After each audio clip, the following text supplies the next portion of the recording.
I drove across the country and back. These three women. Lena, a housewife whose husband no longer wanted to touch her at all. Sloane, she and her husband brought other people into the bedroom. All the stories of men who hadn't sewn enough of their hopes. And Maggie, a girl whose first real experience of love was with her married high school teacher. The thing we can do to understand is to listen. Upsetting me in my home, girl, because we feel like, well, damn, if you can't go to Bella Noche, where the hell could you go?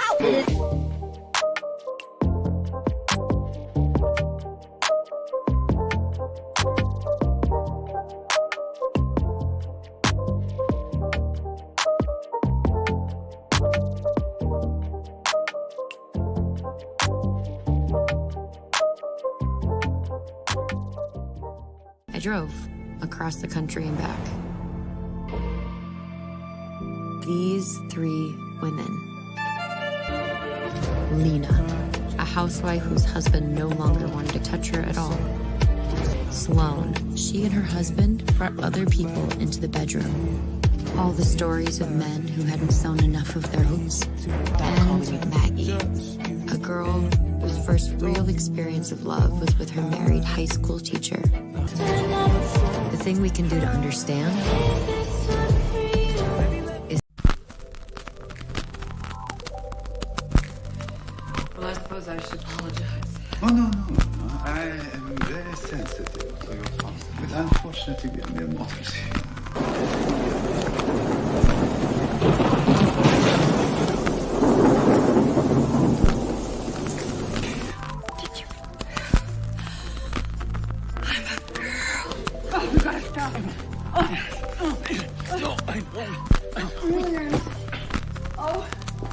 Ernest, don't be angry with me. Oh, yeah, you'll take it. You'll take everything I have to give. You always have. You're not even a man anymore, and I need a man.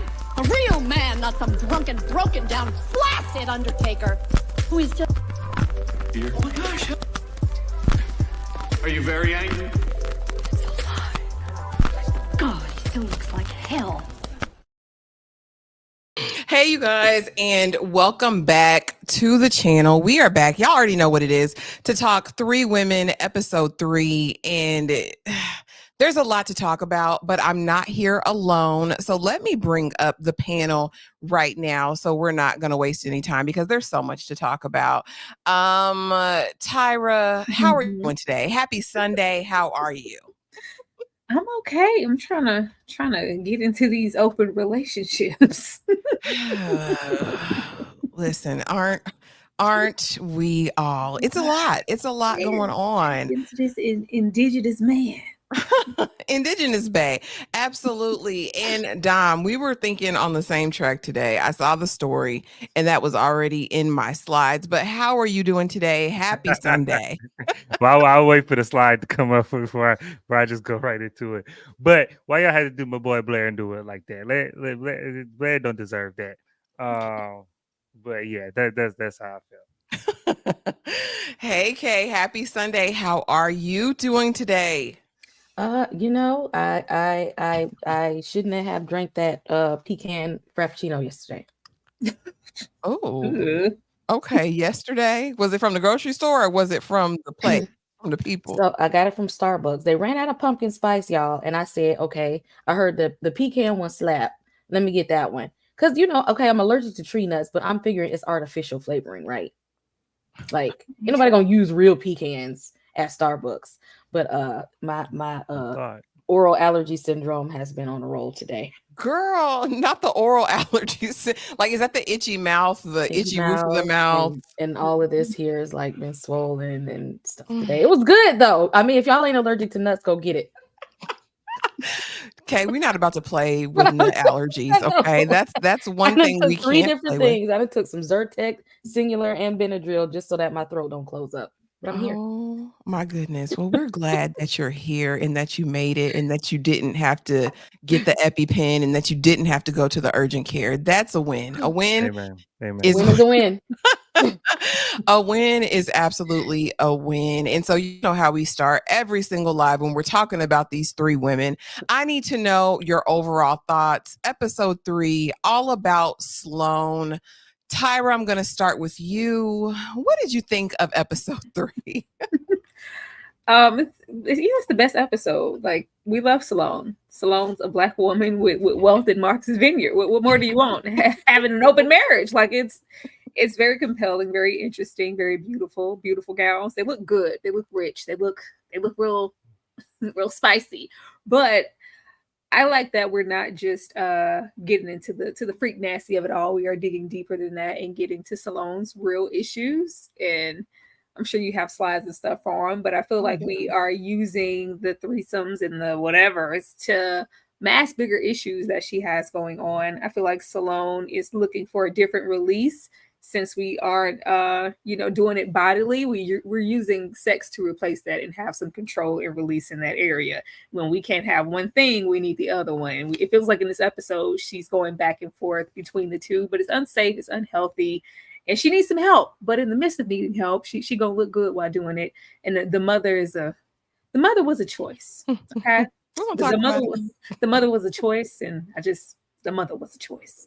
Oh yeah, we're definitely gonna get all into the mama in that dynamic and how still waters run deep. This goes deep, but she's moisturized. They're all moisturized. The lighting is lighting. The looks were looking.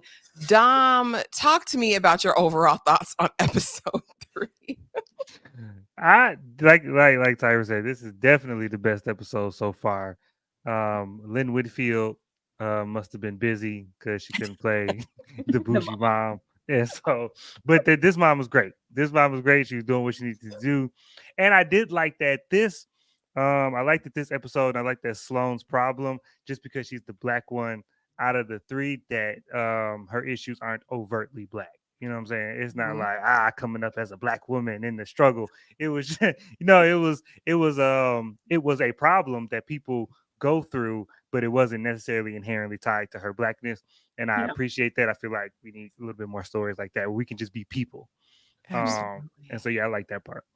Absolutely. And Kay, last but not least, overall thoughts on episode 3, Sloane. What'd you think? I knew her behavior had to come from somewhere. It had to come from somewhere. So we just gonna skip over the eating disorder and just suppress it and give yourself something else and roll with this sex addiction. And nobody's saying anything. Nobody wants to go and talk about the real issue. Like, girl, are we gonna work on your trauma? Because you just keep you hopping through one thing and another, and your issues with the food and your report. Like, are we just not gonna talk about nothing? So you just not gonna sit there and tell her there's something wrong with you. You just gonna let her go with this foolishness. Yeah, because she gonna cuss him out. We heard her. You're weak. You're weak AF. Like, that's weak. Like, we know if he confronted her on some real situations, what it would be. She's gonna dominate him. It's giving Lewis energy. Jackson. Yeah, no. Can't have a good marriage. Ain't no good Black marriages on TV no more. Lord. Synopsis of episode 3. This was written by Tori Sampson, directed by Ekwa Masangi. A difficult visit from her mother propels Sloane further towards Will, Indigenous Bay. Richard attempts to appease Sloane's desire in a different, ill-fated way. And, we're going to get deep off into it, but let's meet Sloane. And I have it on the slide. This is my favorite character of the series so far. Sloane, played by DeWanda Wise, is a glamorous entrepreneur in the Northeast, has a committed yet open marriage with Richard, played by Blair Underwood, until 2 sexy new strangers threaten their aspirational love story. I love that Sloane has depth. I love that she presents as this mean girl, but it's all because she's fractured and damaged. I love that she's seeking external validation through her looks and these amorous relationships with anybody she can get it in. And that's just because for so long we've been conditioned to want a likable protagonist. And I like that she's not necessarily the nice person. I like that she's kind of mean a little bit. She got a little nasty to her. And I like that they're giving us background, not just thrusting her up on us, but we're finding out, oh, she got it honest. Like, this is familial. Dom, I'm going to start with you. What do you think of Sloane as it relates to the other characters and how they're developing her character so far? I think we've moved the not necessarily the farthest with Sloane, but it feels like the most context. I feel like we've gotten the most context with Sloane. I feel like everything she's gone through is the most understandable in a sense of like, okay, I see all the connections and her behavior and stuff like that. And to me, she's the most, I don't know if she's technically the oldest out of the three, but she seems like the most further along in her whatever her issue is. But I do like that it's not just about sex with her, because like with the housewife it just seemed like, all right, you just need to be touched. But with Sloane it's like, okay, this is a symptom of deeper issues, and there are other symptoms that we can point out. It's not just about the sex. Is there's a like, it's like a well-rounded, she's a total character. Even though she's very flawed, she's a 360 character. She's a complete character. And I don't feel like Maggie, I didn't really feel like she was a complete character. Like I didn't care about her life, her interest, or what she wanted to do in her life. But Sloane, like, I want to go to one of these parties that she planned. You know what I'm saying? Like, I want to see more about the family and these brothers and sisters that's getting on her nerves, and this whole bougie family. Like, you could give me a show about this family, and I feel like that would be entertaining. It would be like the Cosbys, but bougie, but like irritating. So, and I'm here for it. Okay. Kay, what do you think of Sloane and her character's development so far? And what do you think of her just overall? She ain't developed nowhere except for she about to break Jacob off. That's all. That man don't stand a chance. Okay. Call him Jacob from Twilight. that he don't stand a chance against her. I want she's somebody that I want better for. Because it's like I feel that other one, that other heifer, Lena, I don't feel bad for her at all. I don't know what it is. I can't feel bad for her. But it's like I feel bad for Sloane because I feel like she's trying to put on a strong face because there's so much stuff going on. Like it's a lot of deep-rooted stuff going on. And the easy fix is to hop on top of somebody else. Mm-hmm. We're gonna hop on top of Jack, Jim, Jill, Will, Timmy, Sue. It don't even matter. But none of that is gonna fix the real issues. At this point, it could her addiction could have been, it could be gambling, it could be drugs. She's just choosing to self-medicate something.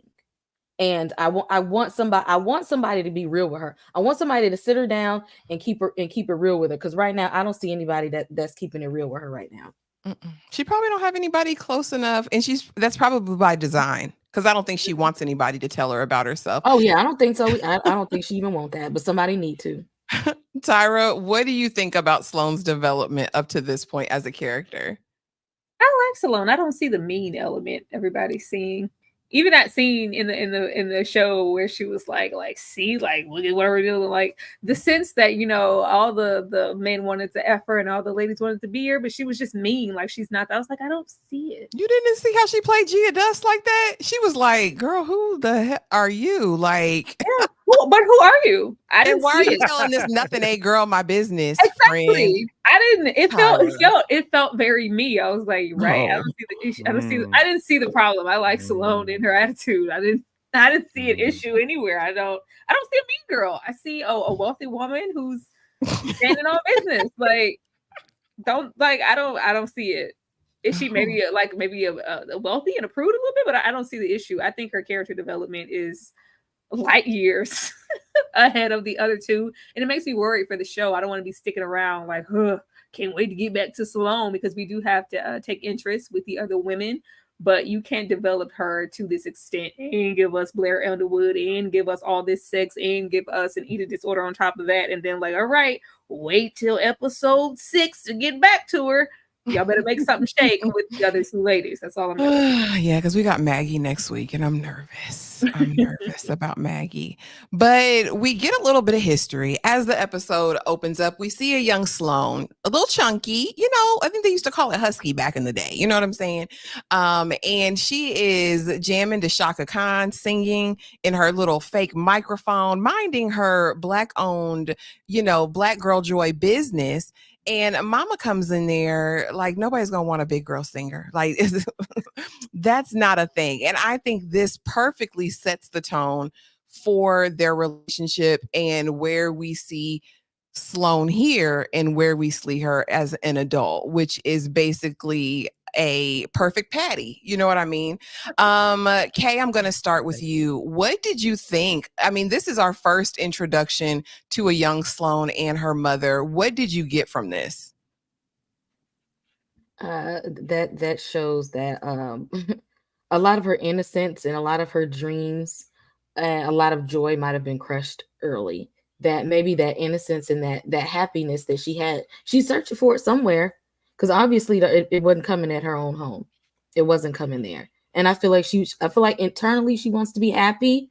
She's not going about it in the right way. But that's a little girl who's having all the fun and enjoying the world, and somebody's coming and crushing it. And that's a very critical age, especially with what she's already dealing with her. So people think that they're good. People think that they look good, that they're happy, that they fine, that their weight is fine, until somebody who cares about you comes along and tells you it's not. And her mom shouldn't have bursted her bubble like that. I did. I felt like that in the moment. I felt like it was almost like innocence lost. Mhm. And, you know, us seeing that probably wasn't the first time her mama had made a snide remark about her size, but to see her face drop, it was heartbreaking. Dom, what did you think of this introduction to Sloane mama?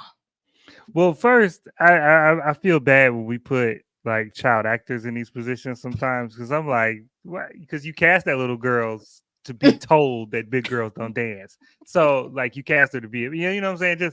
I just hope somebody is taking care of that little girl actress. It just made me sad.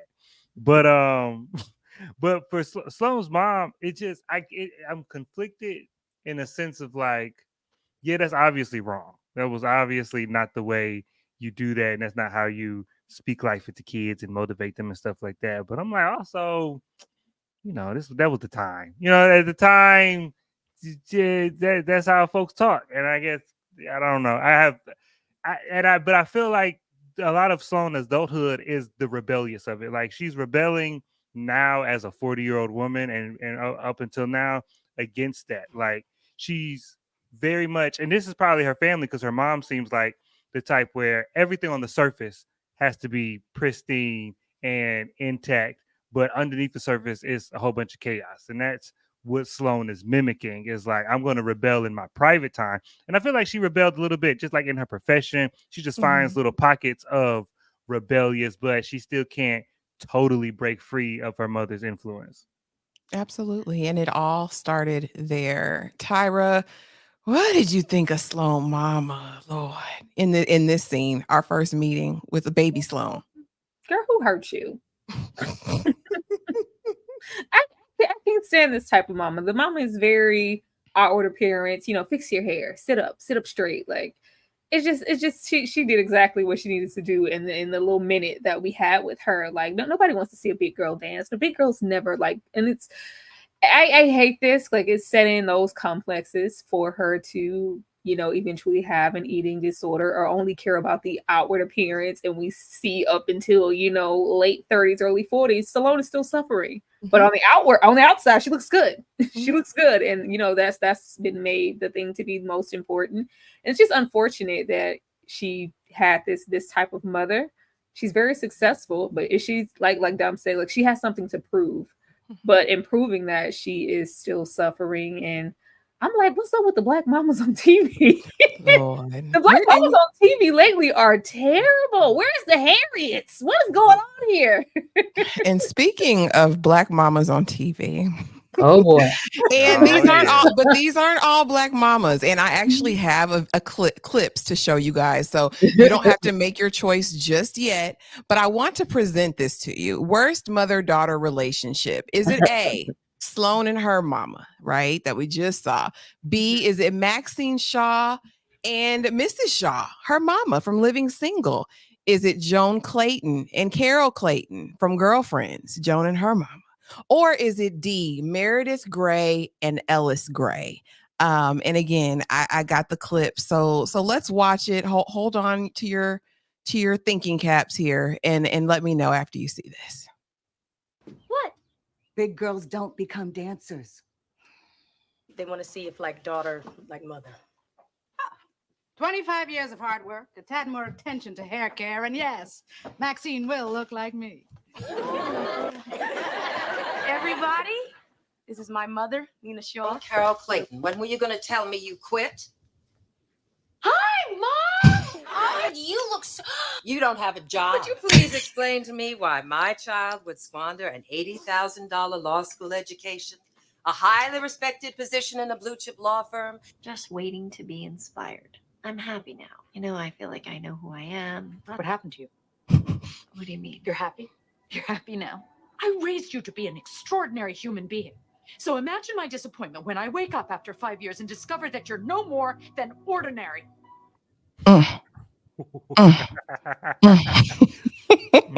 Y'all know what to do in the comment section. Drop it below. Put your vote in. Worst mother-daughter relationship. Was it A, Sloan and her mama from Three Women, B, Maxine Shaw and Mrs. Shaw living single, C, Joan and Carol Clayton girlfriends, or D, Meredith and Ellis Gray? Tyra, I'm starting with you. I'm gonna go with Sloane. Like, rewatching this episode, like, it's beyond, a negative, like, discontent. Oh, me and my mother, we have problems. Like, it's borderline hatred. Like, she hates to see that lady coming. Damn near hate to see her going. Like, just don't come around.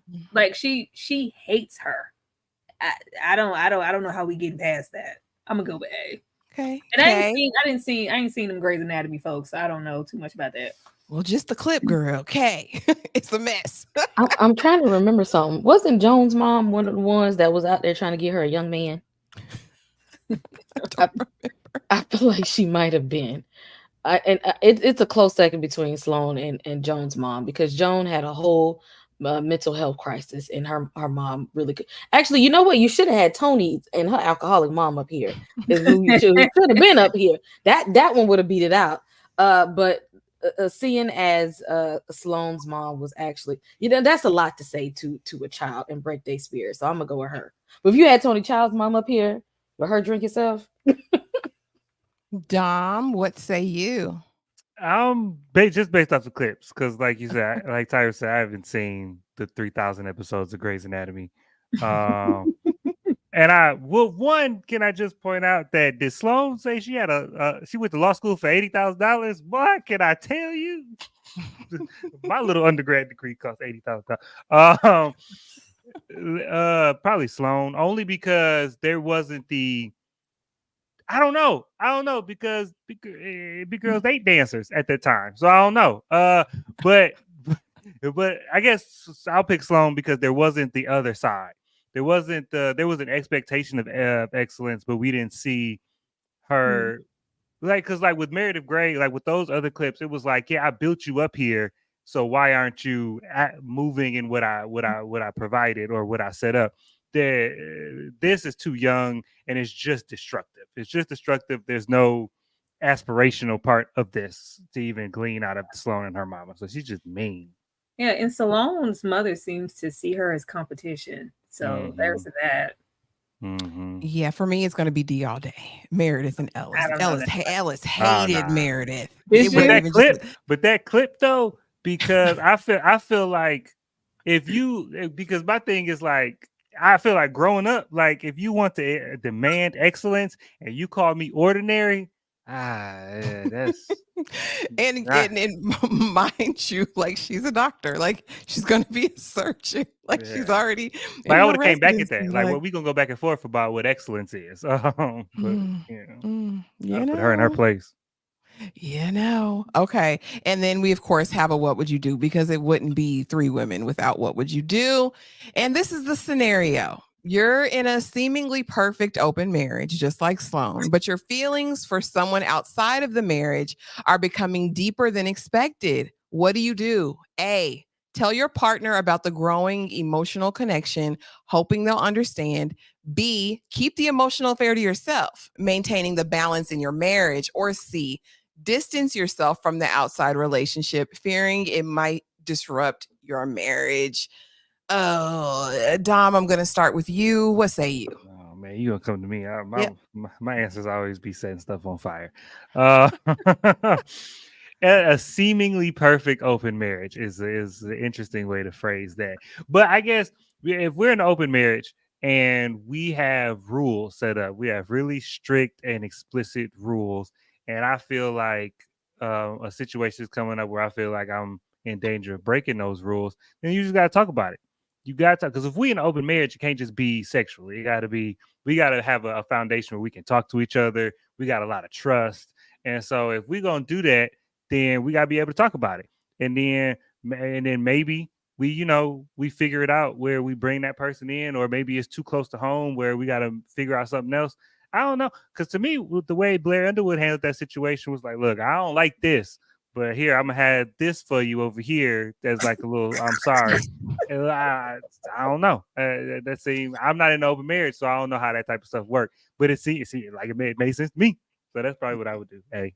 Which was a disaster. And we're going to get all into that. Kay, what say you? Are you telling your partner, you keeping the emotional affair to yourself, or are you distancing yourself from the other relationship? At this point, if they in an open marriage, you might as well say something and be a throuple. Since you open, be all the way open. Be like, hey, this one I got feelings for. Let's bring them into the fold. Let's bring them on in here. Okay. Let's do this. That ain't the rules. That ain't the rules. What he say? That ain't the rules. Well, when you start doing foolishness like that, you let in all the other stuff. So since we already playing games, let's play one more game and bring in this fella over here. Okay, he's cool. So Kay said, brother husbands and sister wives for 100. Alex, Tyra, what say you? I mean, the right answer would be A, but I want to be where Sloane at. I'm trying to go with B. I'm a lie. Keep that emotional affair to yourself, maintaining the balance in your marriage. Like, yeah, but Blair wasn't ready for that. You can't be out here moving like that, having feelings for other folks. You just keep it to yourself. Let me have something. We're already open. Oh my goodness. So we have perfect Patty and other issues, putting on a smile in the midst of a dragon.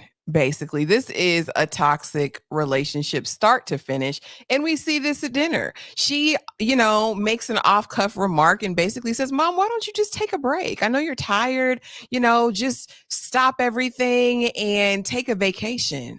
What the hell do you mean? I worked hard for this. I'm not walking away from anything. She's like, slow down, 10 speed. Like, all I said was, maybe it'd be nice if you had a little break. That outburst to me was extremely telling. We have her as overbearing, really wanting to teach Sloane how to raise her daughter. Sloane could never add up. What about that dinner party that your friend hosted, Mom? You guys didn't think of me. Oh, she wanted something a little bit less, strange, something a little bit less kooky, a little less weird. Just the shade every single step. But she says, you look good. But you look good. You're tiny. You're small. I love the suit. Tyra, I'm starting with you. Talk to me about this dynamic at brunch. What'd you think? I gotta start with me. I ain't like this heifer. That's I like her. Like, for you to and that's very telling with what Sloane says when we have the little flashback and it's been internalized. She was like, you want to have your mother's want to F you. And I was like, why would she say that? Because of this. This is why she thinks like that. It's built up this, like, it's not supposed to be loving. It's supposed to be negative. Your mom is supposed to see you as competition and you're supposed to go against the grain and be trying to prove her wrong because she said you wasn't going to be this, because you're not stereotypically what she had an expectation for the daughters or, maybe the other ones. Like, hey, you didn't follow this path in school. You chose this own career. Even though you're successful, I'm still going to cut it down and say, well, yeah, they wanted something a little less extravagant than what you do. And it was gorgeous. Oh my God, it was amazing. But yeah, whatever you do, it's cute. Like, if you weren't living here and you follow this, your business could be more successful. Like, you could be better, Sloane, and you're just not. You're just not meeting my expectations. Even the push and pull with bringing the baby to the brunch situation. Like, I didn't want to get into Sloane not wanting to bring her. I don't know exactly what's going on with her, but it sounded like something small. It's like maybe her having ADHD or maybe even been a little autistic. I don't know. We haven't gotten into the baby at all, but it's just like, yeah, all of her extra energy is just a bit too like, this was a long ass dinner for absolutely no reason. It was like tea, like you could hear like a pin drop. It was just so awkward and negative and just disgusting. I hated all of this.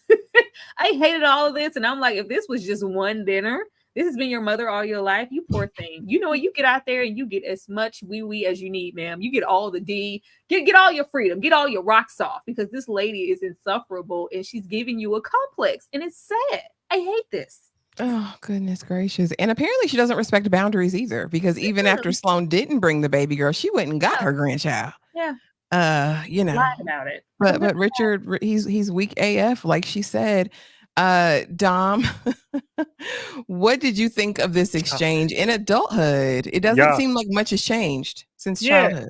Yeah, but I guess my thing is, this is what happens when you don't set and enforce boundaries. See, because I don't care what complex you have, you 40. You at your big age, you should be able to set and enforce boundaries. You can do that at every other point in your life, so you should be able to do that. The problems at this point, because we have every problem we have, we can source back to our childhood if we want to go deep enough. But at some point, we got to be adults and be able to fix our stuff. And so you can blame the mama for however she was brought up. Cool, throw it on the fire. But at some point, you grown.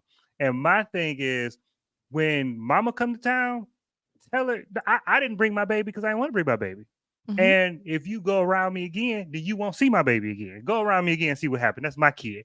And my thing is, when you become an adult, you got to start seeing your parent as an adult, as a peer almost, and not your parent, because they have just different philosophies on life.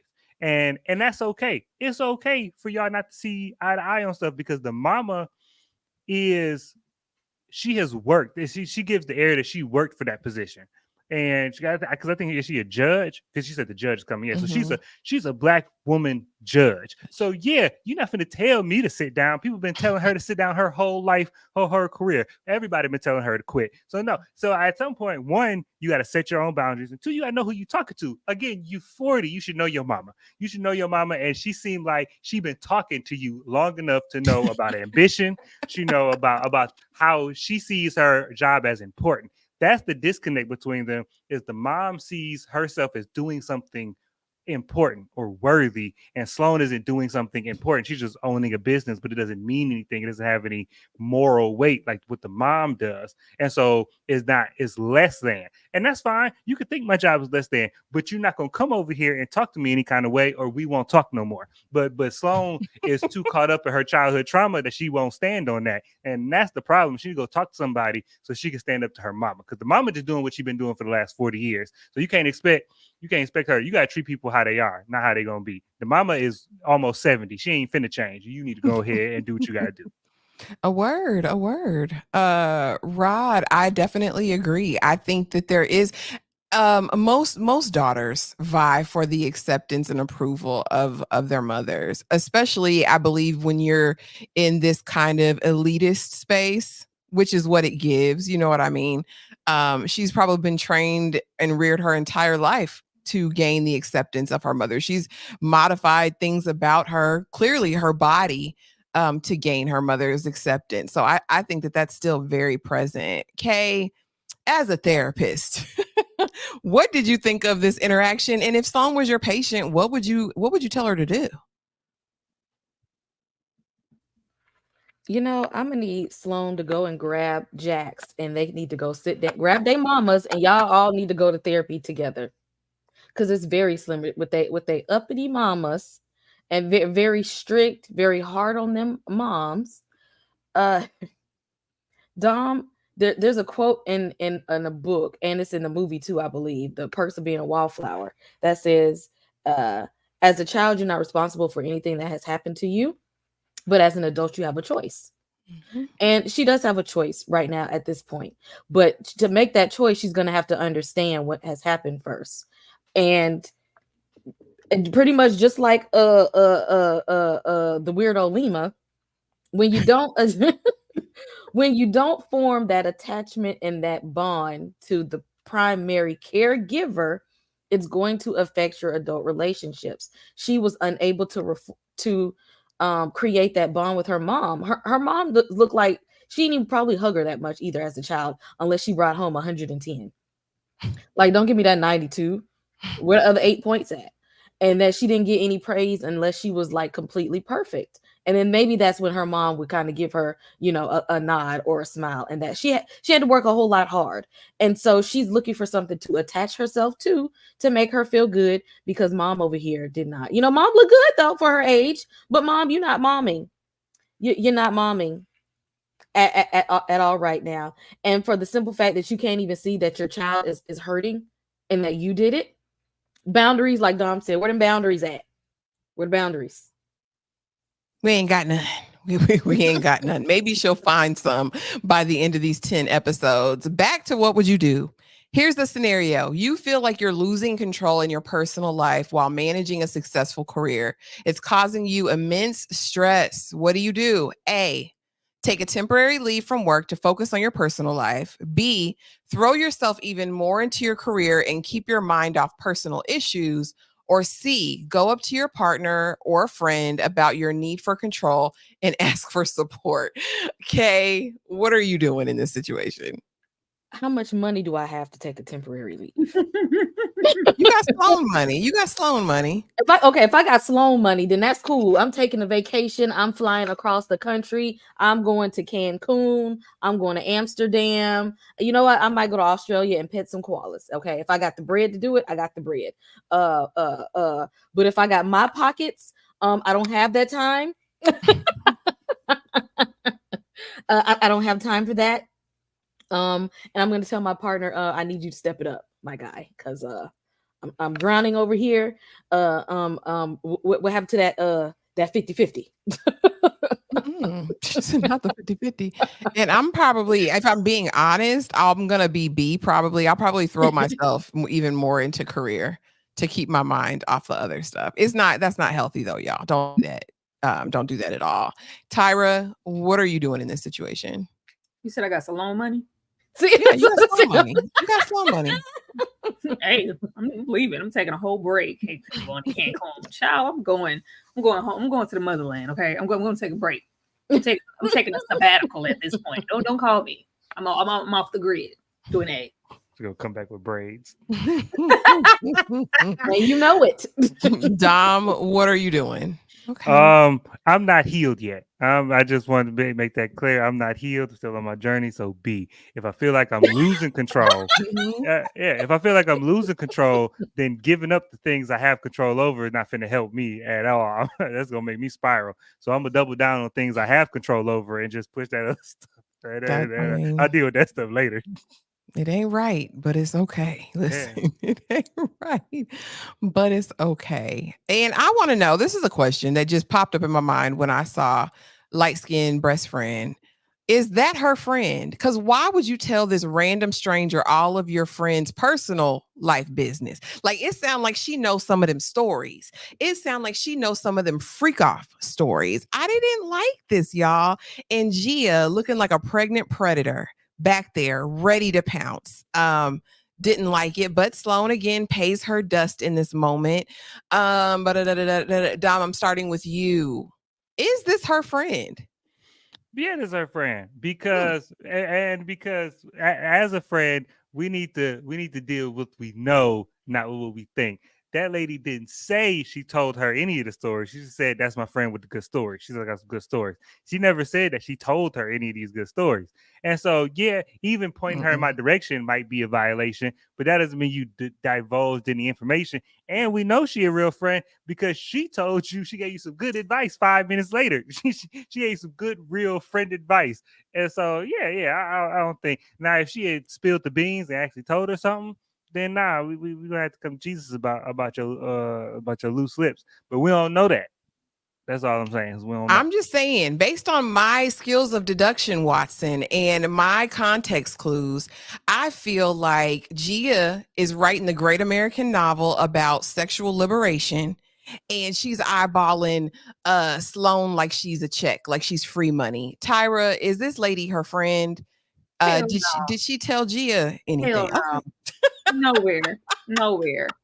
nowhere. This lady is using Sloane for red table talk. She is not from the island. She doesn't live on Martha's Vineyard. She goes and she fills up on all those stories, and it's a kiki, and she goes back home. Let me tell you what's the latest tea. This is, let me live vicariously through you. Her little regular girl, she does the most. She's just out here sleeping. First of all, how do we have an open marriage on an island? That's a question there. Crazy. It's crazy. That's a question. Well, how does that work?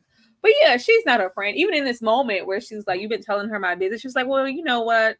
I don't like the way you talk to me. I'm glad you gotta meet up with your mother. Like, you deserve that. Like, who? You my who?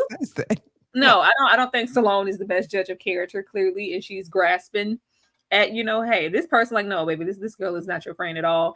And hopefully we circle back around to, why she's standing back there with that bad wig and pregnant. We need to get there. Please do, because she look a mess. She look dusty. Kay, is is light-skinned best friend really Sloane's friend? Is that her friend for real? According to the shallow relationships that Sloane has, yep, that's her friend. If it ain't anybody that's gonna tell her about herself, that's gonna step it up and say, girl, you got problems, you need to go to therapy, you got an eating disorder, and you need to stop hopping on top of every person that passes by your way. Until somebody is actually real with her and she sit down and listen, oh yeah, that's her friend. That's the kind of friendship she want to have. Oh my And goodness. that's the way she got to keep everybody at a distance, and everything got to be real surface level and superficial. Yep, they real good friends. Okay, y'all drop it in the comments and let me know, is that Sloane's friend from your perspective? And shout out to the 54 people that are in the chat this evening. We thank you so much for being here. Now, I know you say that Sloane is not a mean girl, but this is diabolical work to me. Now, do I think Sloane wants in her panties too? Probably, eventually, one day. But to get close and cozy to this woman, I also blame Indigenous Bay for this connection, because he gives Sloane this lady card and says, listen, use her. You need a flower vendor. She's got you covered. But now Sloane wants to be her bestie. They going out for drinks. The Lily is opening up and saying, because if after 2 years he hasn't proposed and he's acting funny, we sitting up, we midnight token together, doing all the things. Sloane, leave this lady alone. You want her man. You want to sit on it, Sloane. This will equal no good thing. No good thing will come from this. And I feel like, Sloane, you are low down for encroaching. Now, I will say the narration did say Sloane didn't want to like this lady, but she does have an affinity for her. So again, I do think she's going to want those panties, but I just don't like this so far. Kay, should Sloane leave this lady alone? If Sloane don't get her cruel intentions face ass on somewhere, this lady is she's one of those people that have like those weird personality disorders, like that you just don't care about anybody else's feelings because nobody ever cared about yours. So therefore, she has no feelings to give to other people because she don't even know what it feels like when people actually care about her. That's foreign to her. She don't understand that. And so therefore, she don't care about nobody. Yeah, I'm gonna get close to you. Yeah, I'm gonna holler at you. Yeah, I'm gonna get. You know what? I might even give it up to you, but that don't mean I actually really want you. I'm trying to get with Jacob. Okay, this is all because I have an addiction. You know what I mean? I'm just gonna do it just because it's here. Okay, she might play the slots, but she really like blackjack. But if the slot machines is there, I'm gonna take it. Now she's a degenerate gambler. She gonna take it with it. If somebody gonna throw it at her, she gonna I'm gonna take it any way I can get it. And the thing of it reminds me of Bernadine and Waiting to Exhale, right? Or no, is it might have been, Layla Roshan Robin who said it, but like, leave him around me and I'll take your man. Like, I'll take your man. Tyra, Sloane gonna take that lady man. Why is she cozying up to her? What do you think of this? You approve this message? Sloane gonna take that man and that woman. She needs multiple choices. Sloane came to wreak havoc. She about to ruin these people's lives. Okay, she about to burn their house down and everything. Their relationship, their little 2 years. Yeah, y'all can kiss that goodbye. Like, I don't know if it's gonna get to the point where it's like overall in the room together and it's a throuple type situation, but she's definitely gonna go between the two.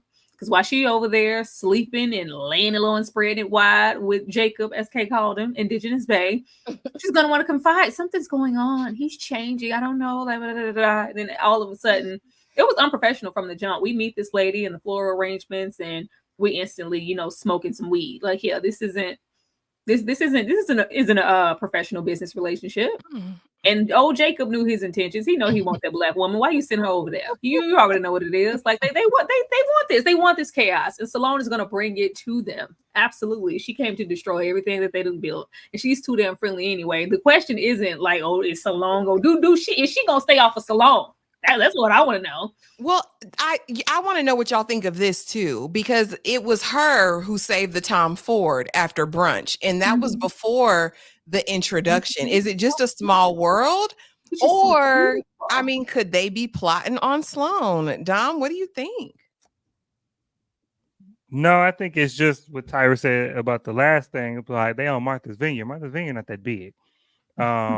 It's not. And then if they in the off season, because it's snow and stuff like that, then the people who got houses on Martha's Vineyard, they gone. They only come in the summertime, and so it's only the locals who are here. So I'm asking how long her and Blair do it been on this island, because I'm like, how has this not been a problem before?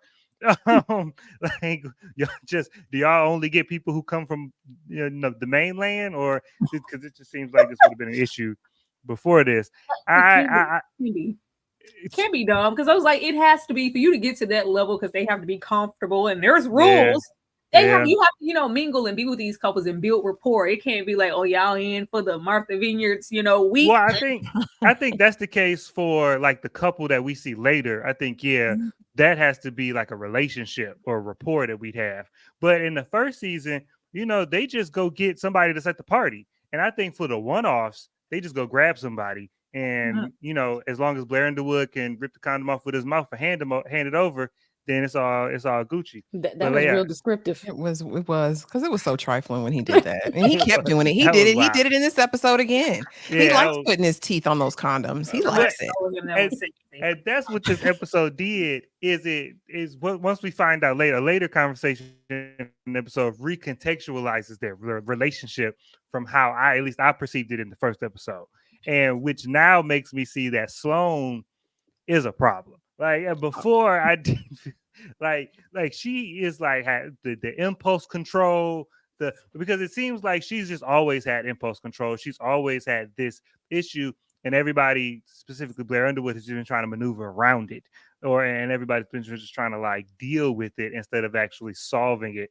But she is a menace, and she's gonna run through this little couple, and they're not gonna get married. This relationship is destroyed. Once Sloane get her hands on these folks, that relationship is over with. 2 years or not, it's over with. Listen, and they're getting their biggest contracts from Sloane. So what happens when it goes awry? Y'all are going to be brokies on a boat. Like, listen. Okay, guys, another one. What would you do? You're invited to speak at an influential event, but your personal life is becoming more public and you fear judgment from your peers. What do you do? One, or A, go ahead with the speech and embrace the attention, no matter the judgment. I'm me. Okay. B, decline the invitation and focus on managing your private life. Or C, address the situation directly during your speech. Use your personal experience as talking points. Tyra, talk to me about it. What are you doing? I'm doing A, because I did it. I was with your mama. So who gonna check me?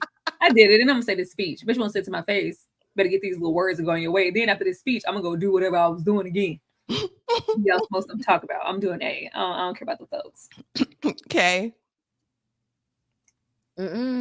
Loose lips sink ships. I'm gonna go sit down. I ain't got to talk to get up there and say nothing. Get somebody else to do it. Oh, Dom, what you doing? No, I'm not telling y'all my business. No, for what? No, B. This is A, and throw shade in the speech. I know that's right, Jasmine. My people. That's right. So now I want indigenous bae, and I want them worse than I ever wanted them before. I want them in my drawers ASAP. Richard comes in. You can't have him, but I got something else in my bag for you. He's off limits Sloan. Dom, I'm going to start with you because you're a husband out here in this big world. Why is indigenous bae, but nobody else is off limits to Sloan? Why is this a point of contention? Why can't she have indigenous bae too?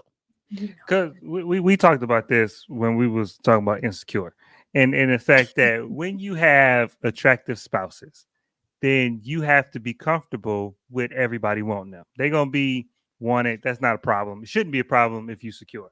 Now, that asterisk is you have to also not reciprocate that energy and reciprocate those advances. And so I don't think that Blair picks up on this oyster man wanting his wife. That's not new. But I see how you looking at this man. I see how you look at this man, and you ain't looking at this man like you gave that white man them dead eyes, them dead stripper eyes while he was going down on you. And so I know that face, but this face is too much. This face is too close to what you be giving me. So no. But I will say that also Blair should know his wife and know that his wife is a 40-year-old child.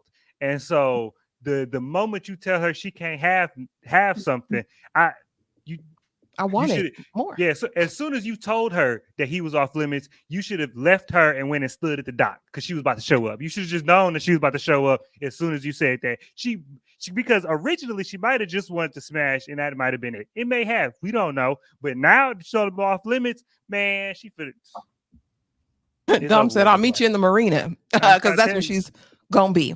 Rod made a good observation. As soon as he saw her get in that pool, he knew indigenous bae was real. Okay, why can't you have him?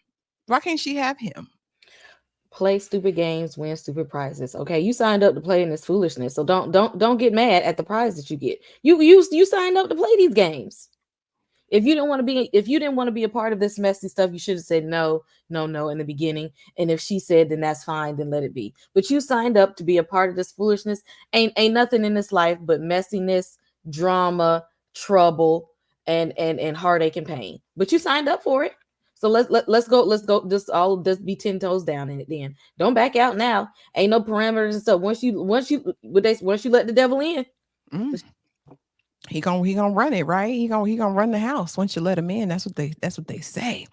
Tyra, why can't she have that man? Why indigenous bae? In what ways is he better? Because I thought that was the only rule. The man that she deals with, the men that she deal with, just can't be better than him in any way, right? What do you think the issue is, Tyra? Blair said that man's attractive. Okay. They can be attractive, but they can't be on my level of attractive. And they need to be semi-ugly. He needs to be semi-unattractive. I think they've had a situation in the past where she slipped up, and it's like, well, this is beyond just sex. You are trying to have an emotional connection with this man, and if I feel like any of that's happening, it's an instant no. But it's like you can't tell her no. Telling her no, it's just gonna make her want to go off and do it more, and I'm sure that he would know that. But I feel like for him to just instantly reject that man, don't know nothing about that man. I feel like there was a situation with their openness in the past where she slipped up and got a little too involved with somebody than she should, and he's like, I'm trying to avoid that again. I need to. And then he's just always he's trying to assert some dominance and have some control in this situation, because clearly this openness, even though it benefits him, Blair's like, I'm here. As long as I'm here, hell, I'm gonna indulge. I'm gonna have a good time. But if I personally had the choice, I might just be okay with my wife. I just want to be with you. So it's like if I'm giving up all of that, you or however that went, maybe we'll get a flashback, suggested this openness. You're suggesting the openness, picking the parts. Like, well, then who am I? What do I have? What can I control? The only thing I can control is who it is and who I'm saying no to. So right now I'm telling you, veto power. I gotta flex that veto power every now and again. I say when. I say who. I say when. I say where. I say how much. Richard, go.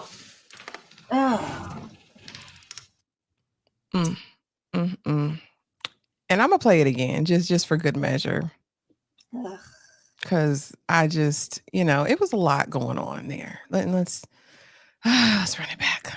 Richard, go. And I couldn't say the other word in that other video, but you see it because she's dropping them F-bombs. And I want to know this from you guys and from the chat as well. Please chime in. Is Sloane a carrier? Because the way that she got so extremely upset, in tears, shaking, throwing people out, thicky with the waist beads under the dress, which I thought was very interesting. I hadn't seen that before. But we find out that their current swinging partners, the option that Richard, aka Carlos, aka Blair Underwood, came up for them, didn't want to wear protection. He wanted to raw dog it that night. And apparently she didn't feel it until he released. And by that time, it's way too late. So is it a fear of pregnancy, Tyra, or is Sloane a carrier? Talk to me about it. Not a carrier. This is just a violation.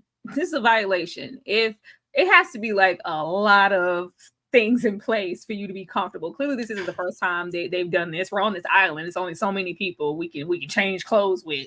And it's about boundaries. Like, there's a sense of wanting this openness and of course the sexual activity, the gratification, and this is heightened. Her and Blair, they're getting their life in the scene and getting their climax as well, but that boundary leaves her open to feel violated. Like, and then that's when you cross that fine line of getting grapey and getting like, I didn't give you consent to do that. I don't think she's a carrier. I think it's just like, I didn't say that was okay. You're violating me. It's one thing for us to be in here swapping and bumping ugly. We can do that all day, but we've always been protected. And that's one of the rules that we have. When you break that rule, you violated me. And all my husband can do is, well, y'all get on out of here just effing. Like, what are we gonna do? And I think it was just a violation. It wasn't giving a carrier, or I don't even think it would be pregnancy. Sloane gives me, I'm a fixed woman.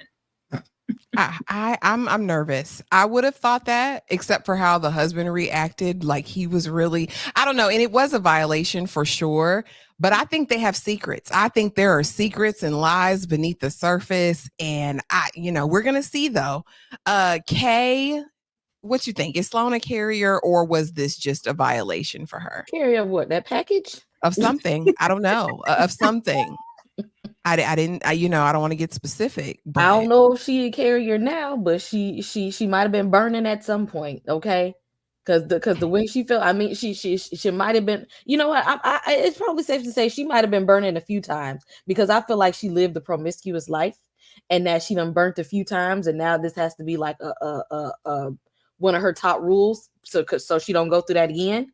Mm-hmm. So I don't think that she has anything now, but I'm pretty sure she was burning with a few things in the past. And it might be a trauma there. Like, I'm tired of going to getting antibiotics.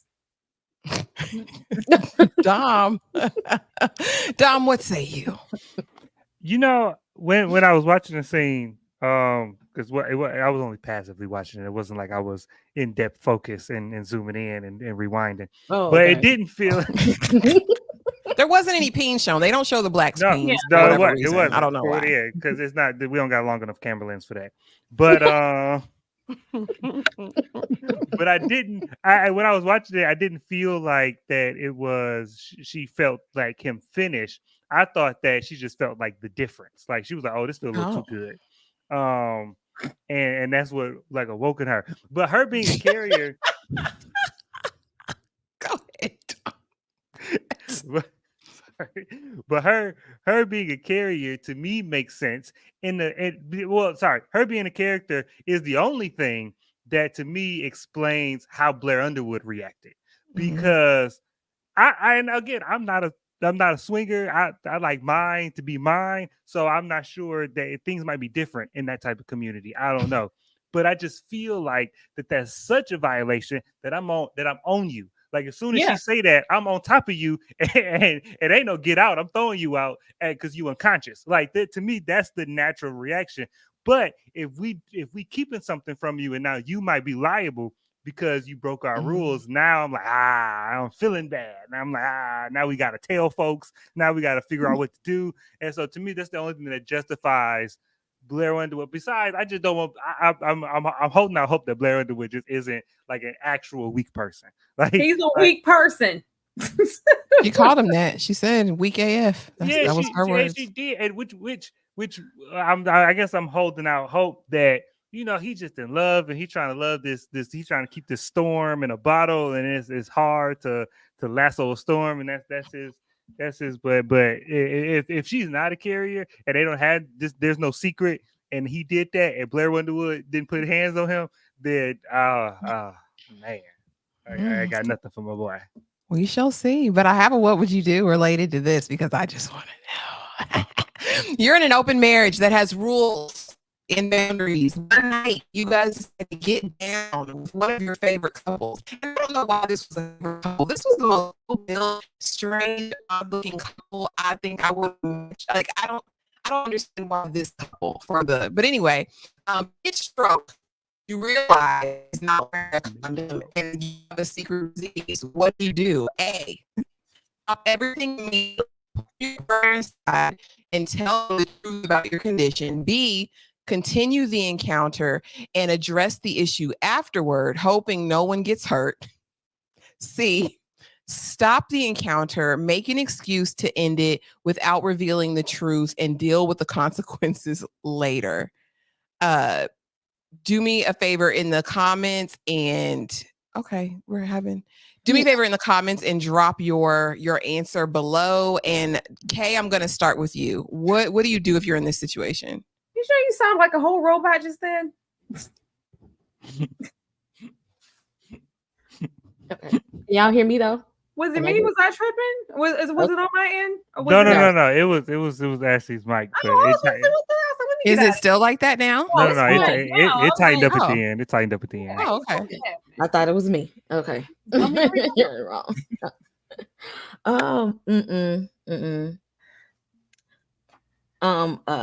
Is fight on here? I guess I'm gonna just extend it. We're gonna stop the encounter and then it's time to fight afterwards. Because if we explain the rules and you don't follow the rules, there should be something in the stipulation that lets you know there's a consequence for breaking the rules. Oh, okay. So you said there's gotta be consequences after you violate. And repercussions. Okay. Dom, what say you? A, stop everything immediately. B, continue.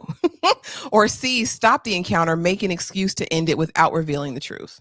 Continuing is crazy work. Continuing is crazy work.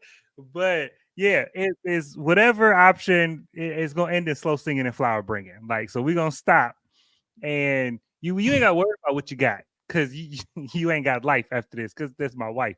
But I guess I can only be so possessive in this type of situation. But C. You're gonna deal with it later. Okay, yeah. A lot of C's in the because I don't know who you swinging with.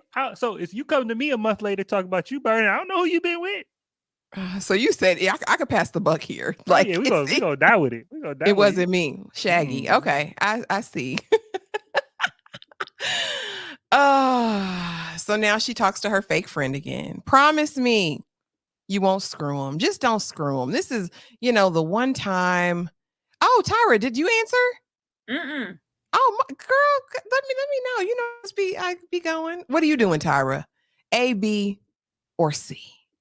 First of all of this is grotesque. Okay. Grotesquerie.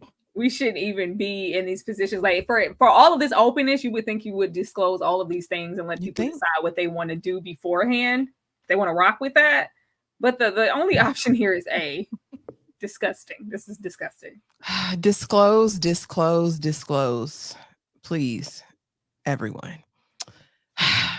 Promise me you won't screw him. Again, the fake friend, maybe giving sage advice, and also says, well, when you do screw him, there's a bed for you in my New York apartment. Tyra, was this wisdom? You know what I mean? Don't screw that man. Just skip this one. I think this is just her knowing her friend. Like she's gonna do it anyway. She's gonna do it. She's gonna do it. But I know the toll, like things that have happened in the past with your marriage, when you decided to pull up on somebody that you weren't supposed to have access to in that way. When Blair Underwood blows up on you, there's space for you in my New York apartment because this is not gonna do anything. Not even that, because she brings it up. Like, what about the girlfriend? Everything. Like, you're too close to this. Like, this is weird. Why would you put all of that conflict in your life voluntarily? She's an agent of chaos. We need this. We're not doing the other thing, the eating disorder thing. So we need this to replace it. This is a release for her. She's chaotic. Super, super chaotic. Kay, what was she giving wisdom in this moment, or was it just knowing her friend? Like, you finna do it anyway, but I really would like it if you wouldn't. Again, you know her friend. If this is your friend, you know your friend. And why would you tell her to do something that you know good and hell well she's probably going to do anyway? You know, maybe you just had to say, I had to throw it out there so I can go back and say I told you so later. Maybe sometimes I just want to be like, well, I told you so. But you already know it's going to be so. You already know. Dom, was this wisdom? Or was this just her knowing her? This is like what Kay said. This is insurance for later. This is so when everything blow up, you can't be like, well, why didn't you say anything? Nah, none of that. But this is also set up for a spinoff because what happened is Blair Woods gonna blow up at her. She's gonna go to New York and do another season of She's Gotta Have It. That's what this is gonna be. But I don't, this is another thing to push her to sucking on the oysters because your husband that told you can't have this man, your best friend told you not to have this man, and told you not to get away from this lady. So that just means you're gonna double down. I think this is about power for Sloane. This is all about power and control because not only is she manipulating these two people, but she's also feeding them. She's also supplying both of their individual businesses. They're now linked to her. This is just about power and control. And because she don't have no power and control because she can't get out of her mama. Yeah, that's all this is. So wait, said just one stroke, and that's it. It's like, girl, what? Just the tip. Yeah, right. She would never. Just the tip. Come on. You saw that man on the boat. We know what you want to do, Sloan.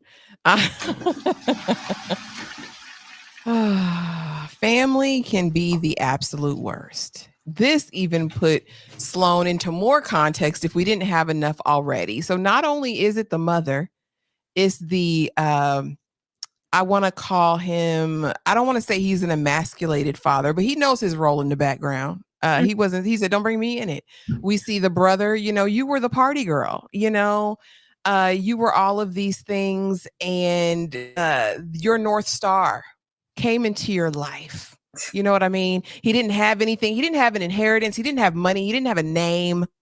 His blood wasn't blooding. He wasn't one of them, but he made good. You made good, son. I'm proud of you now. You are responsible solely for everything that Sloane has in her life today. Because of you, she is. Okay.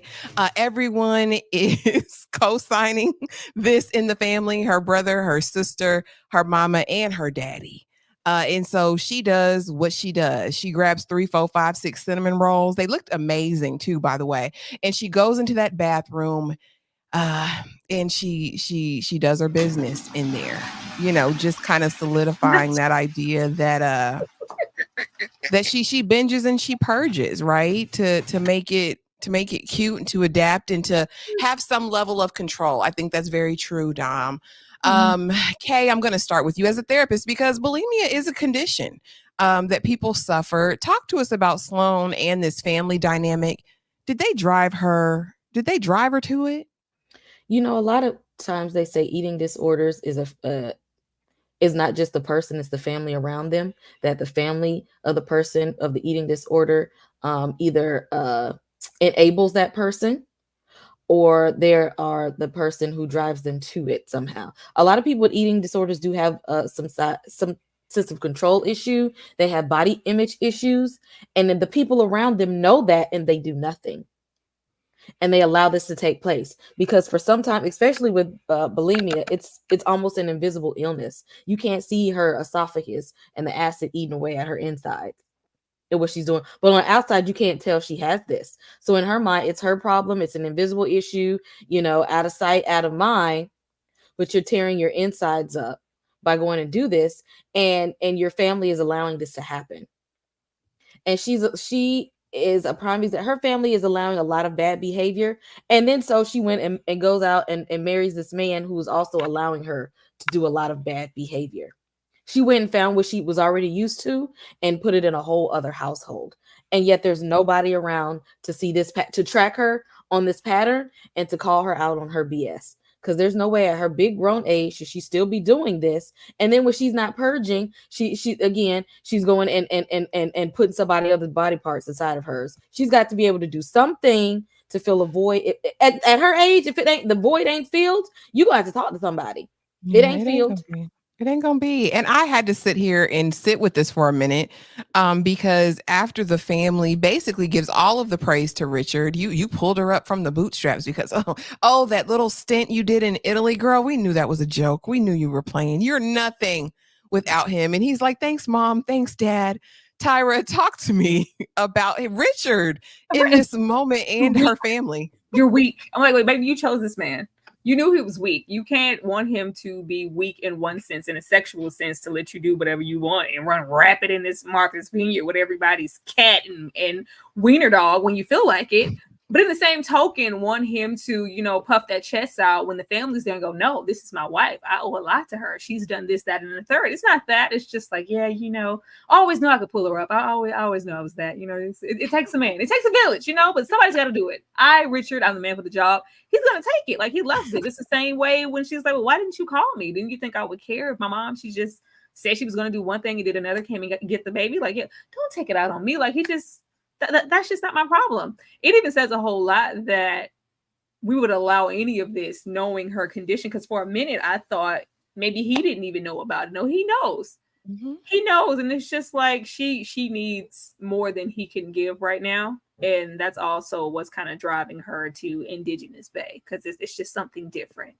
But she's presented it as sex, but she just needs more fulfillment and more support in other areas in her life that Richard is not going to give her, because he's too busy walking that fine line of kind of trying to put his foot down, but he's also allowing her to kind of do whatever she wants to do because he's not that man. He's weak. He's weak. He's just desperate to keep her by any means necessary. Dom, talk to me about Richard and his accolades and this family. All right, this scene was a lot. This scene had a lot of stuff for me. The very first thing, though, I got to point out is Blair Underwood's shoes. He got the $300 Taft shoes that I've been wanting for a while, so I couldn't stop looking at the man's shoes because I want them shoes. But I have been in this situation. It's not an uncommon situation for you to go around your girlfriend's family or your wife's family, and they be like, "Oh, you're so great," and the family member is so chaotic and you streamlined her and stuff like that. That's not streamlined her. You got it together, Dom. Yeah, she had her head in the clouds, or she was all chaotic, and you brought her down to earth, or you made an honest one all I heard. These are all variations of the same thing. The point is that as the man, when you're around her family, is you have to be in her corner, because a lot of times the family is not. And that's just in regular family. A lot of times if you're the baby, or if you're the weird one in your family, and family like to tease you, so somebody got to be in your corner. And you're just supposed to be like, hey, no, man, you don't understand how bad I was. See, I just look good on the outside. But, when I was down there, you got to tell a story about, how she came to your apartment and got you out of bed because he was depressed and stuff like that. You tell one of them good stories, and then they be like, oh, okay. And then they move on. And so Blair just had to do that. My thing is, y'all going to ease up off of Blair. Because once again, we are grown. We're not in our 20s. We're not in our 30s. She's in her 40s.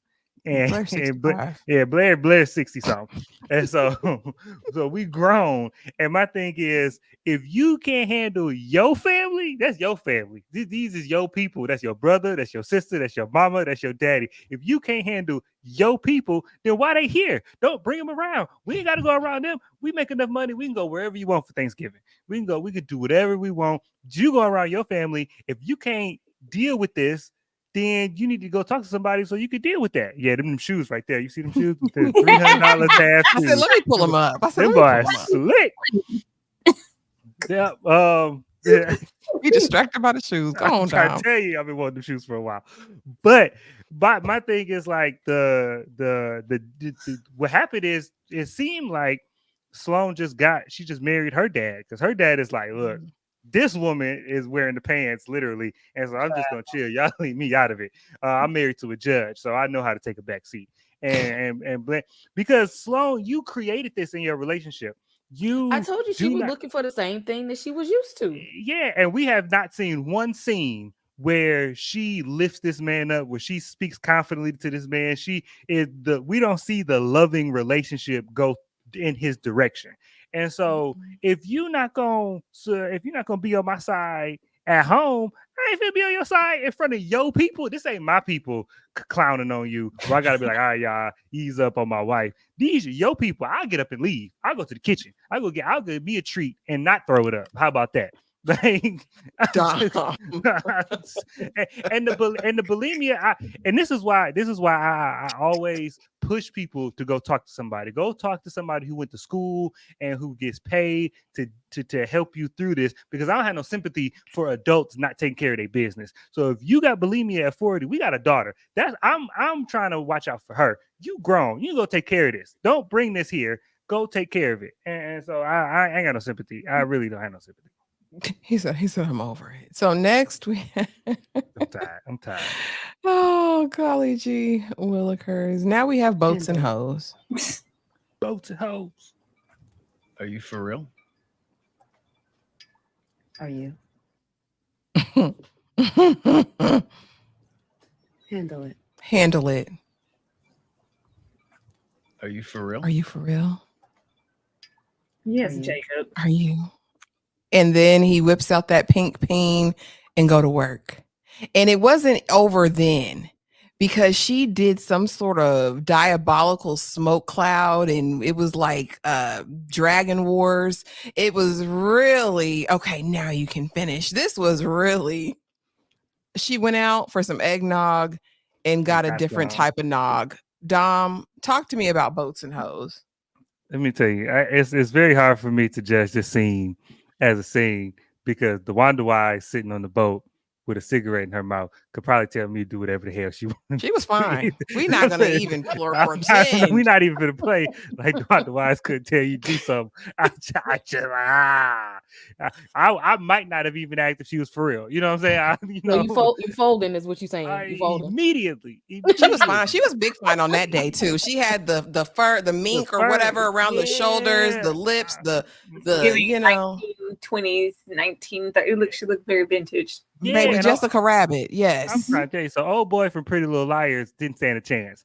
And so I just I ain't mad at this point. I'm not mad at Oyster Man. I can't even, because that's the one to watch. Now, if you had anybody else do that, if you had Shailene Woodley or the other two women, then I'd be like, get off my boat. Get. I'd have threw an oyster at them. But the Wanda Wise, so that's different. Okay, what did you think about boats and hoes and this whole, okay, now you can finish, as she blows Puff the Magic Dragon down his throat? I was like, why do you have to do the smoke thing? The shotgun, that's what they call it. If you're gonna do a job, you got to do it well. Okay, be the best hoe hopping thought you can be, and let them know who you are. Let them know you out in these streets. You like lay it low, spread it wide, and bust it wide open, and you don't care who sees you do it. Okay, let them know. She had to say, I'm trying to let you know who I am, and your little girl that you done sent my way. She ain't gonna do this. Okay, now I'm gonna let you know. Now everybody didn't had a piece of this, so if you don't mind that, I done been around the block. If you don't mind that part, I'm gonna show you a good time. No, she showed him a good time, because she said, handle it. I wonder if he do all that to that woman he ain't proposed to. I don't think we never told him to handle it. No. Not like that. That's the thing. She ain't told him to get busy. She told him to do. She told him like that. She didn't say handle it. If she show up looking like Marilyn Monroe and say handle it, I'm sure he would, but she ain't doing it, so it ain't getting handled. Could somebody block somebody? Because I don't know what that means, and I'm grossed out by it. That's not on my end. I want to know. I'm utterly disgusted by that.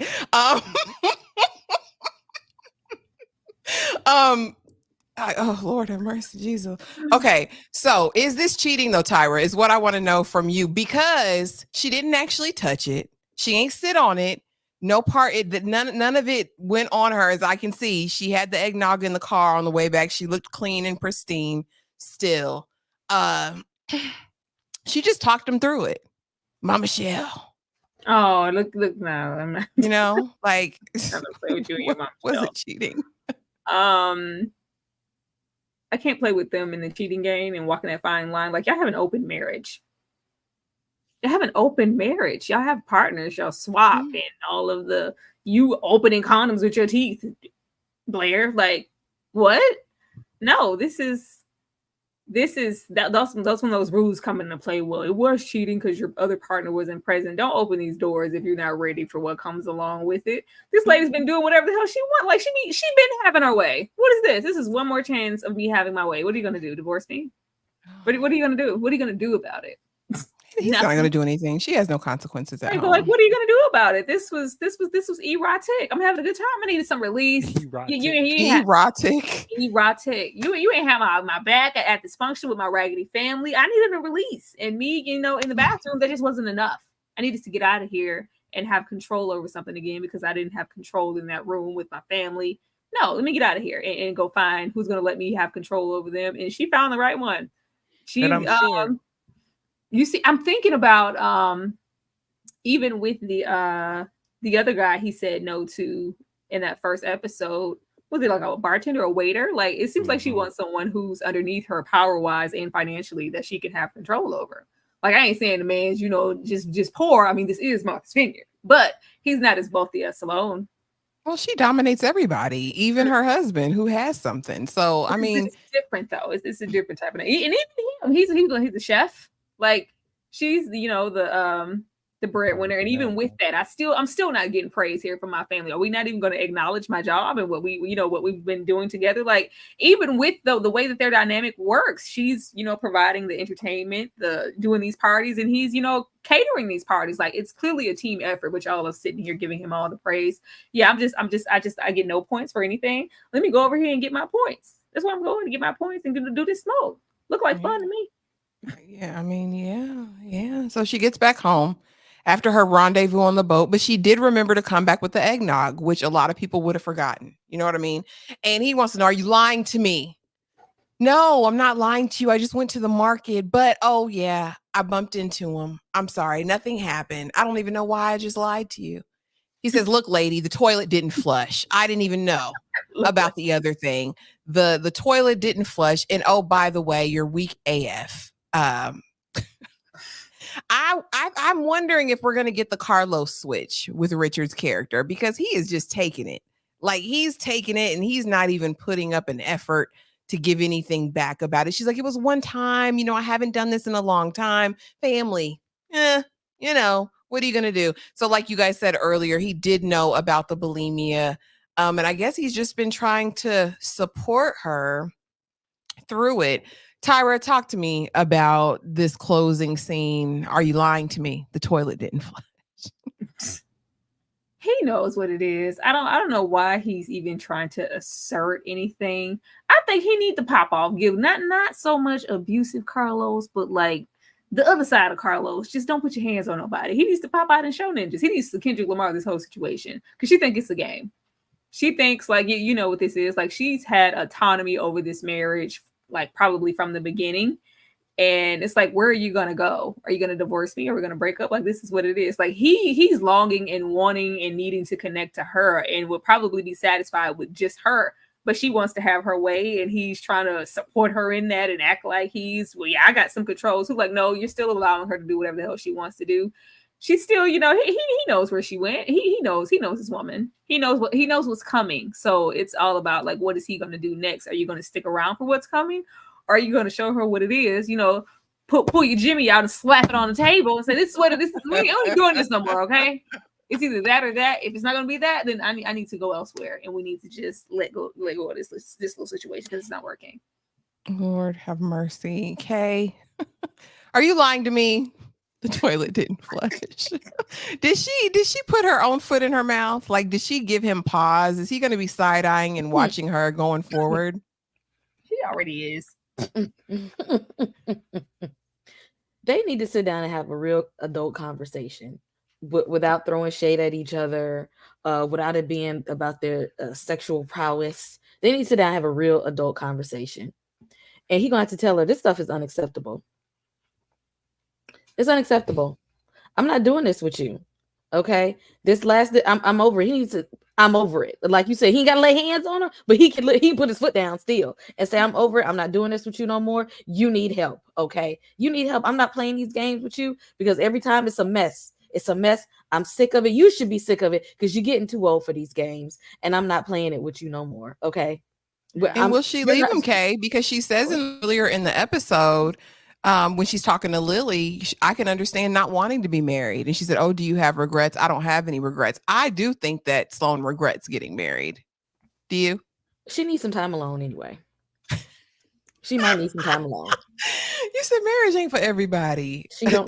This ain't because this. All she did was try to go out and find somebody that was gonna let her get away with this.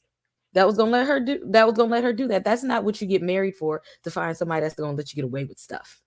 That's gonna let you sit there. That's gonna let you keep up with your mental illness the way that he does. She found somebody that's gonna deal with her mental illness. That is not what no marriage is. Oh, he gonna let me get away with vomiting all the time and ho hopping. She said, what he gonna do? He ain't gonna do nothing. Exactly. He gonna put the condom on him. That's what he gonna do. He gonna set it up. Dom. That's why she picked him. Dom, what say you? I think Blair Underwood is a beard for Sloane in the sense that she married him for appearances, specifically with her family. Like, and I'm pretty sure that the rules that they set in place, I don't think those rules were put in place as soon as they got married. I think like we talked about earlier, she was wilding out, and we thought that when we dating, all right, we about to get married, so that means we're gonna be us, right? And then Sloane was like, oh, is that what you thought? And then something happened, and it was like, actually, we need to set some ground rules because this is crazy. And she set the ground rules so she could have her cake and eat it too. So she could have her man and she could take to her mom, and her mom approves of, and everybody in the family likes, but I can still go out. And so now, because I got Blair Underwood sitting on the couch, y'all not talking about me, running through Martha's Vineyard, because y'all don't know about that because I got my man right here and ripping off the condom. And so that's his only purpose. And I feel like now he's the status quo isn't enough for him. And I think he thought that this was like she just had to get it out of her system, like it was a phase. I don't know how long they've been married, but it's been over a decade. So if she was in her late 20s, early 30s, and you was like, okay, you was wilding, you was a hot girl summer. Now we finna settle down, we getting old, and he 20 years older than her. He tired. That man is tired. That man is tired. He thought that she was gonna settle down by now, and she ain't, because it's not her being wild and young. Is something deeper and something he can't fix. And so that man just tired, and he being a father, and he gonna cook this food, and every time we see him, he cooking food, and every time we see that baby, she want to watch a movie. So they got life figured out. Lewis, it's giving Lewis. You don't think he's tipping and dipping too? Like, you don't think he enjoys the tip and the dip with other women? I think it's a situation, like I think somebody said earlier, it's like, since we're here, I'm leaving you with something. Since we're here, I'm gonna get the dress with the waist beads under it is a combination, yes. And I was like, that's wild work. No, to me. that's a good woman. And so yeah, now can't you see it through the dress, the lines, the ridges, the beads? Hey, you ask the questions that don't need answers. Yeah, we the waist beads are it's leverage. And I know this is but this is still a very much more of a compromise for Blair Underwood's character, because if we go do this, then my rules got to be opposite of yours. The women we deal with got to be at least on your level. We're not finna mess up my roster, because I need Martha Vineyard models to be running up and through here if that's how we're gonna play the game. But he just holding on by a thread. and he about to hit his wits end. It's gonna be enough for him in about 2 episodes. Okay, that's a prediction, y'all. 2 episodes, and we're gonna see it from Carlos, aka Richard. He's gonna put his foot down. You know what they say about putting your foot down. Mm-hmm.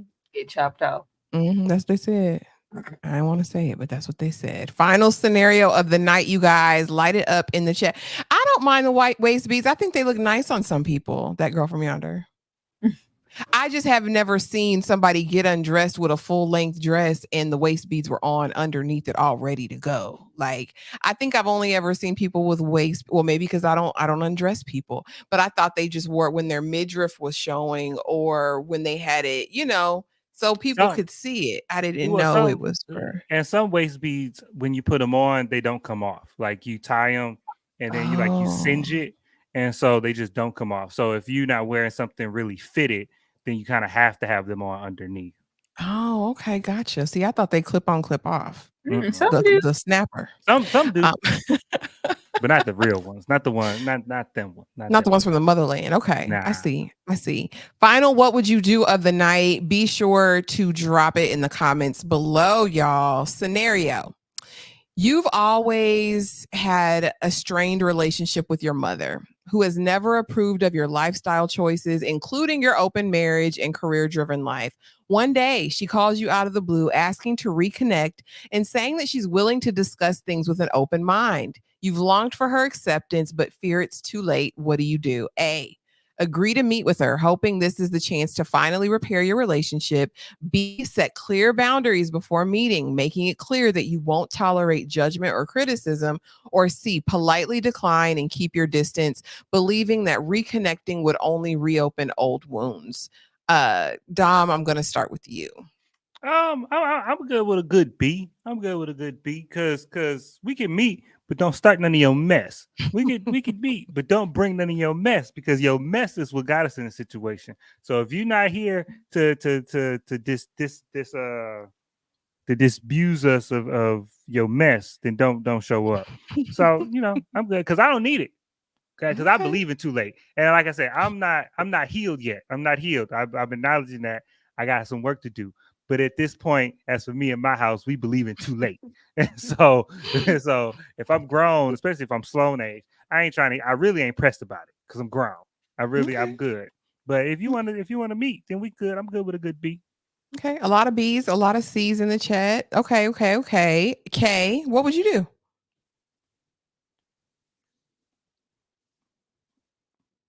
You muted. I'll read it out loud. Okay. Agree to meet with her, hoping this is a chance to finally repair your relationship. A. B. Set clear boundaries before meeting, making it clear you're not going to tolerate that bull. C. Politely decline and keep your distance, believing that reconnecting would only reopen old wounds. No, keep them boundaries up. I'm gonna keep my distance until I am healed enough to have a conversation. So you rocking with C. Okay. Mm-hmm. Tyra? Sometimes you can't go into a conversation if you're unhealed, because then you get to cuss and fuss and all that. Sometimes you get to a place of healing so you can talk like you got some sense. Tyra, what say you? Girl, see, I'm 40. I am 40. What's going to happen now that didn't happen when I was 10, 20, and 30? I am 40. Girl, I'm tired. No, go away from me with this Apollo. Absolutely not. Mama can't change. Mama can't change. Mama can't change. Like, Antoinette, go over there. I'm not in the mood, ma'am. Lord have mercy. Okay, you guys, finally. And I had to get this shot because DeWanda looks so good. Like, girl, the hair was herring. Do you hear me? This whole look on the boats and hoes was an epic look. Tyra, what's next for Sloan? What are we going to see from Sloan next? Girl, more this man, more of these scenarios. I don't know how long she's going to tunt and play with him before she actually sits on it. I don't know when that's going to be. But we're going to see more of this, more of her doing this, more of linking up with the girlfriend, maybe them planning an event, getting into the whole, like she's getting off on the sneakiness of it all, the being a Decepticon. she's going to have fun with this. And, Blair will be over there cooking in the kitchen, worried. And then he's going to be gathering evidence, even though he don't need much, and going to say, aha, yeah. Think I didn't know you were over there? I knew you were there. This was going on. So then why I had said this. Remember when I said who, what, when, where, how much? Remember when I said that? and you're out here doing whatever you want to do. Yeah, he's gonna confront her, and it's gonna be a hot ass mess. But until that happens, she's gonna be living her best life. And she'll be like, "Yeah, I did it. So what? What are you gonna do about it?" And I liked it. Okay. It was a real man. What's next for Sloan K? She's going to ho-hop her way through these streets yet again. Until and you know what? Maybe he'll be the one to check her.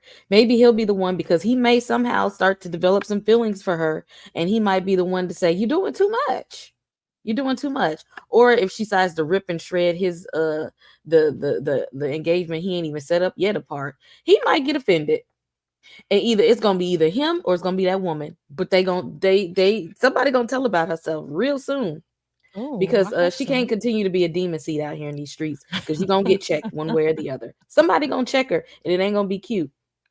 Who gonna check me, boo? Dom. Who's gonna check Sloan? And what's next for Sloan? I think three. I see three possibilities in my mind. I see either two is like she gonna take this boatman down to where the oysters lay, and either Blair is gonna walk in, and if Blair walk in, she's gonna be like, "Keep going," like like that'll stop the show. Or his wife will walk in, and then it'll be a little bit more dramatic.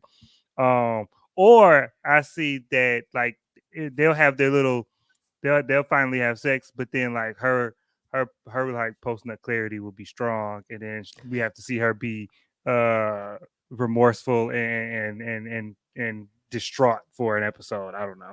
But I think they're gonna do it, and then somebody gonna walk in and see it. I don't think she's gonna get checked. I think she's gonna get found out.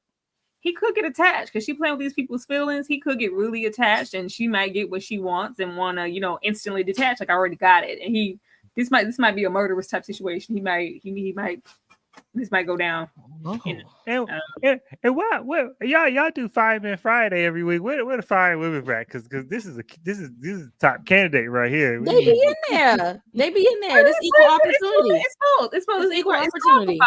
But it's equal. You can pay. They pay for some women sometimes. Okay. Not the one though. Nobody's perfect. Nobody's bad. Oh, let me dig him up. Pocket, because man, they be in there. They be on the slides and videos and everything. Yeah, they do. Yeah, but yeah, I just I hope we see Sloan discover she has all she needs in her. You know what I mean? Everything she needs is within. I hope she has a moment of clarity in these 10 episodes. But y'all, next week is going to be about Maggie. And I just want to take a quick moment just to thank you guys for being here. Yeah, so we'll be right back. Thank you. Thank you. Thank you.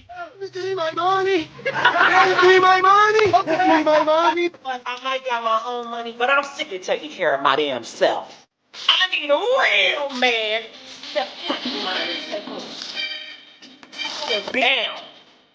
And they always come up with I was just for you and you was together trying to stop me. Do it now.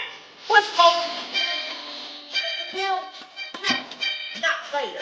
So see the and then we could discuss an arrangement and a potential relationship between you. Thank you.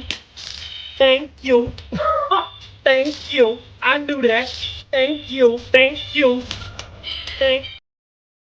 And you guys, please do not forget that this coming Wednesday, we have a members only watch along. We'll be watching Death Becomes Her. Actually, one of my favorite movies. And y'all know I'm not even a horror girly, but it is hilarious. Let's start with you, Kay. What do you have going on? Talk to us about how special this month is for you and what you have going on and planned. Yes, it is time to turn all the way up, y'all. Spooky season, my favorite season. Halloween is on the way. We are getting it cracking. Tuesday will be the Halloween kickoff. Following From, you get a whole day of horror. We're going to talk about From season 3, episode 2. Right after, we're going to have a Halloween kickoff. Struggle's going to be there. Dom is going to be there. A Night in Horror. It's a whole lot of content creators. C and Dom and Love with Horror. Look, this is going to be fun. Okay. Horror Flick Chicks It's gonna be a whole Halloween party, and I tell you, it's gonna be fun. Costumes, games, some trivia, some would you rather. It's gonna be a fun kickoff for Halloween. I'm gonna do some stuff to celebrate Black Horror Gems because my channel members voted on the theme for this year. So stick around, hit that subscribe button. And I'm also, for my members only, going to start on Sundays, hopefully. I started this Sunday, Soulful Sundays. Come in, ask me a therapy question. If you like shows like this and Reasonable Doubt, where there's a lot to talk about with healing and therapy and trauma, members only, ask me a question. I'll be there for you. We got a lot going on this week, y'all. Y'all see us every day anyway. Tyra, tell the people what you got going on, friend.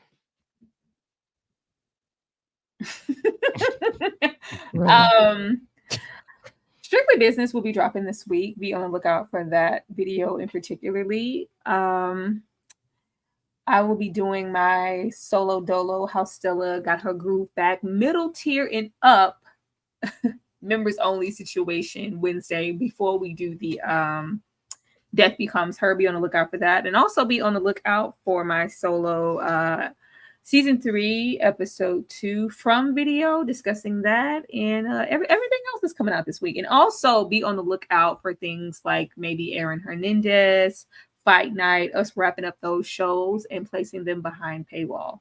Become a member of the channel. Dom, let the people know what's happening this week. What's going on? Yeah, over at Screen Static, we're going to be doing quite a bit. The Penguin on HBO Max is out, so that live is Monday nights. We're going to be talking about the Penguin. And also, it's October. It's spooky season, so I'm going to be running down the best Halloween-themed movies that's on streaming. So I'm going to run down the best movies that, get time for the season and where you can find them. And, and we'll talk, I think we're talking about Insecure on, I think the season finale, we talked about that on Monday evening as well. So yeah, come on, check it out, and we're gonna have a good time. Awesome. And you guys, just thank you so much for being here. I think we got up to 60 some people tonight, which is amazing. And yes, be there, be square for tomorrow. We are wrapping up season 1 of Insecure. Yeah. And that'll be it, y'all. Unless there's an act of God, and Tyra can explain it better than I can about what would happen with Insecure. Oh, right now? Yeah. Yeah, Insecure's getting the boot. More so recent things, like I said, the Aaron Hernandez and Fight Night, we're not just placing them behind paywall just to be entertaining. We're placing them behind there because we will be doing season wrap-ups for them, because when we try to do, there's going to be a rule of thumb here. If we do anywhere from 3 to 4 lives for a particular show and there isn't enough engagement, they will either be thrown out completely or placed behind paywall if we think that that's something you guys want to support or see. Though we love Insecure and it's fun, it's a great retrospective, the engagement has been hella low. So we want to put something there that not only benefits you guys, that's fun, but also benefits us in the long run. If there isn't any super chats happening, it has to be one or the other. There used to have these super chats or engagement.